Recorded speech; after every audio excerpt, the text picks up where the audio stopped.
اس کی توقع کے برعکس عائشہ کمرے میں نہیں تھی۔ ایک لمحے کو وہ پریشان ہو گیا، وہ نیچے بھی نہیں تھی، اوپر کمرے میں بھی نہیں تھی۔ وہ کہاں چلی گئی؟ ضرور وہ چھت پر گئی ہوگی، مگر چھت پر وہ اس وقت کیا کرنے گئی ہے، یہ بھی سوچنے کا وقت نہیں ہے۔ اس لیے احسن نے کچھ دیر اس کا انتظار کیا۔ جب وہ نہ آئی تو بے صبرے پن کا مظاہرہ کرتے ہوئے چھت پر پہنچ گیا۔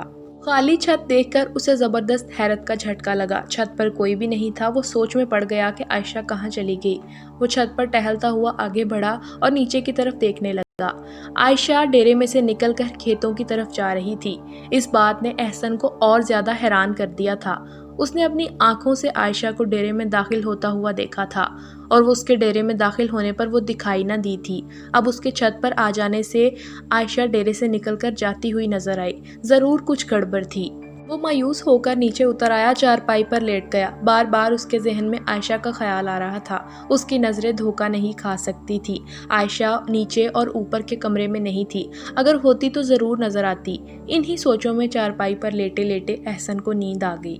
اچانک اس کی آنکھ کھل گئی۔ کوئی ڈیرے میں آیا تھا۔ اس نے جب دیکھا اسے عائشہ نظر آئی۔ اسے وہاں دیکھ کر وہ بہت خوش ہوا۔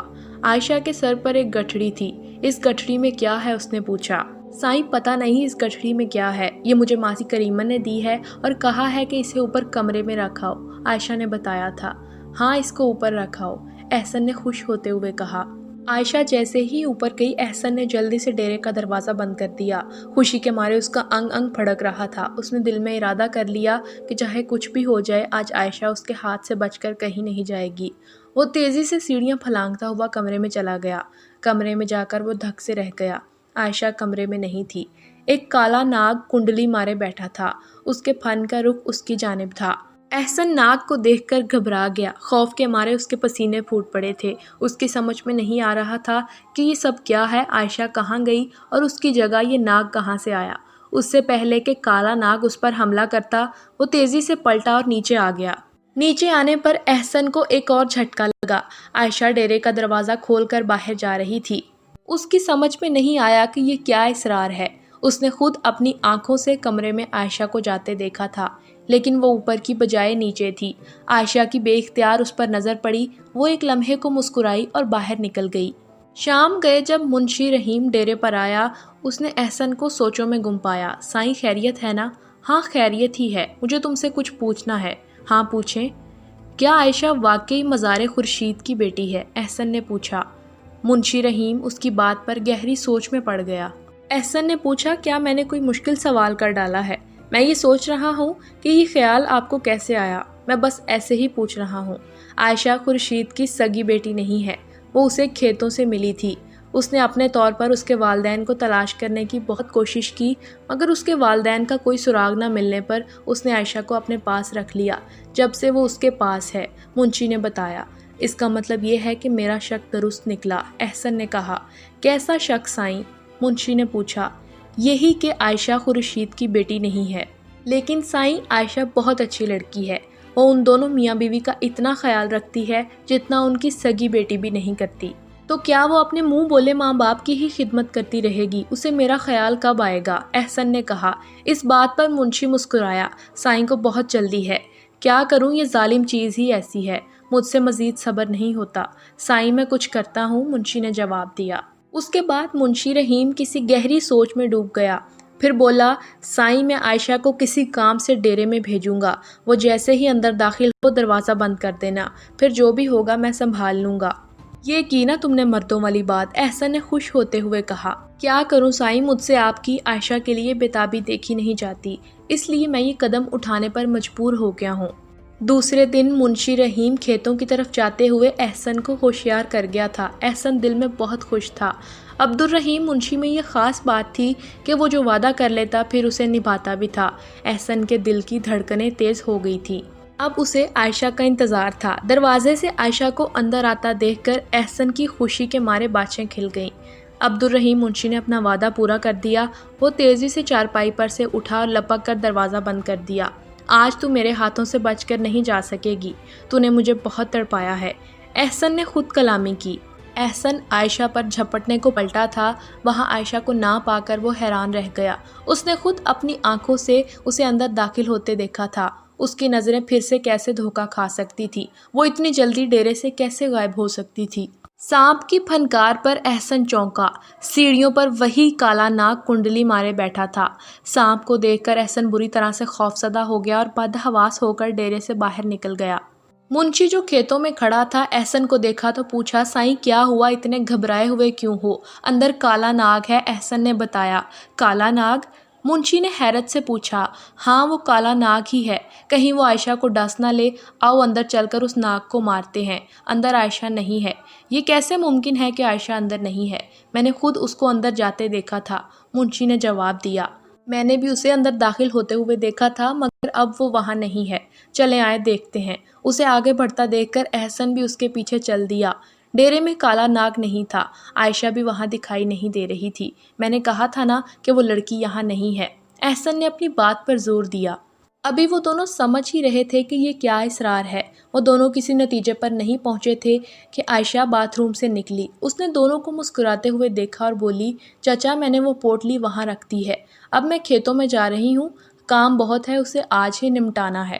اس سے پہلے کہ وہ دونوں سنبھلتے، عائشہ تیزی سے ڈیرے سے باہر نکل گئی۔ وہ دونوں اسے حیرت سے جاتا دیکھتے رہ گئے۔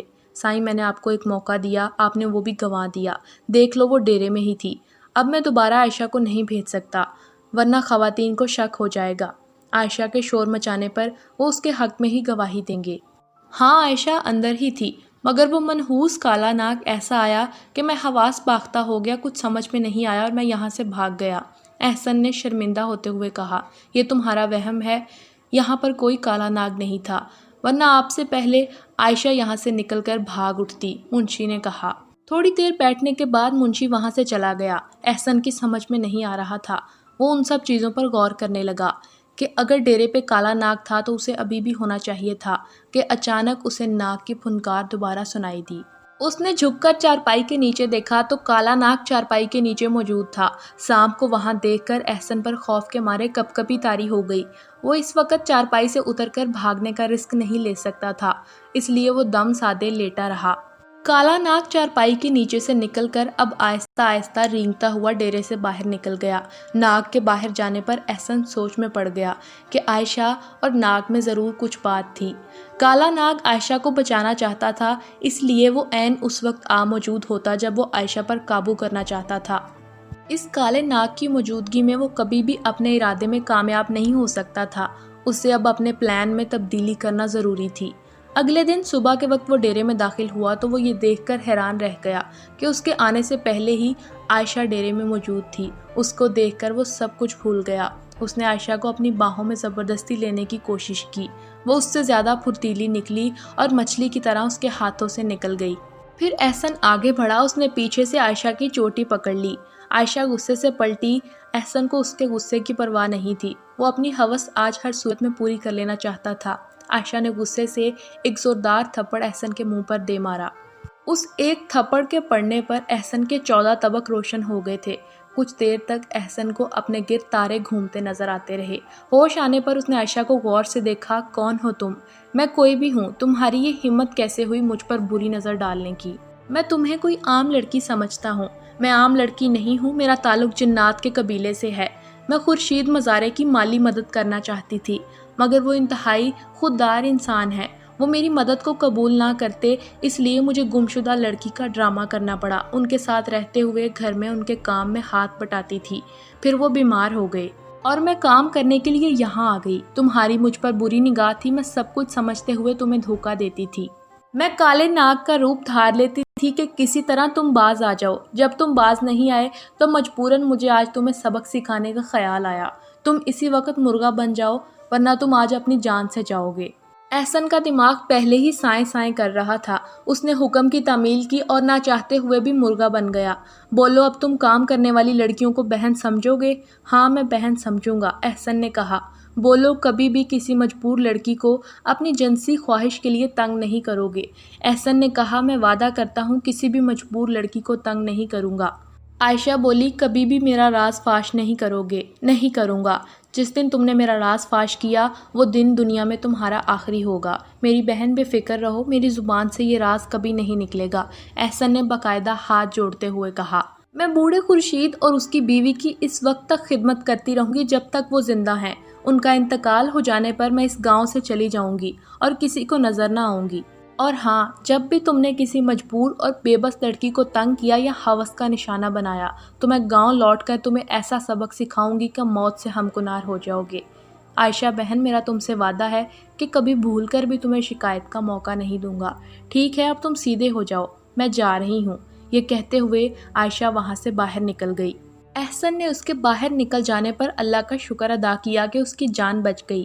اس کے دماغ میں جو عائشہ کی قربت حاصل کرنے کا نشہ تھا وہ اب ختم ہو چکا تھا۔